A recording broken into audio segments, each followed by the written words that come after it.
When you come to Thailand, you'll understand that we have a different type of English here. It's called Tinglish, and in Singapore it's called Singlish. English is now a dying breed of language, but great fun. So, could you please make an example of that? Many people in Thailand live in hau. They have a hau. They don't have a house, they have a hau. They normally in Thai English, because in Thai, the Thais do this, they don't pronounce the last letter or last consonant. So they don't pronounce the last. Often they don't pronounce the first, and certain sounds are nearly impossible for them to make. So such sounds as the wh sounds of where, who, why, which. Thais have terrible problems. The R's, the D's, the S's, the ch and the sh sounds are all problems.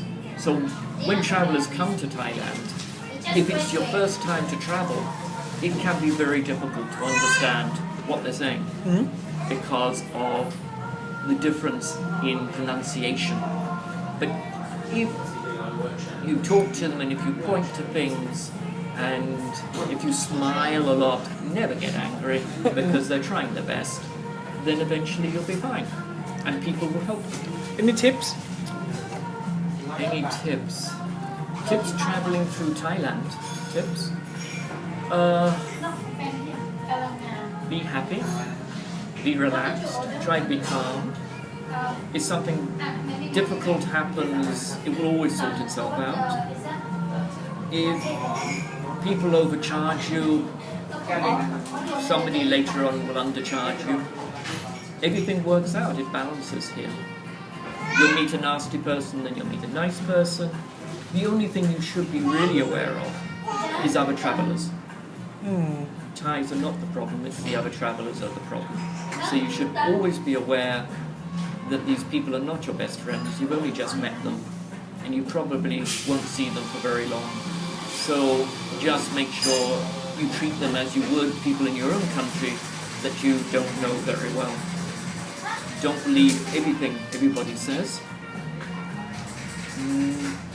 Don't take a drink if somebody offers you a drink in a bus or a train, unless they're drinking the same drink, maybe from the same bottle, then you can. These are just normal travel tips. This is anywhere in the world, it happens in every country. Not so bad nowadays, it used to be much, much worse.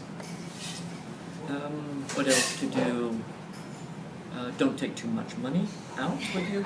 Don't take your passport out with you. Find somewhere to lock it up. Take a photocopy of your passport with you. That's all that is required in Thailand. Thais really will check your passport. Only if you go somewhere where you shouldn't be. Yeah. Any taboos? Any taboos? Yes. Don't touch the heads of other people. Don't point with your finger. You can point, you can show with your hand, but never point with your finger. Don't point with your foot. Don't step over somebody who's lying on the ground. Walk around them.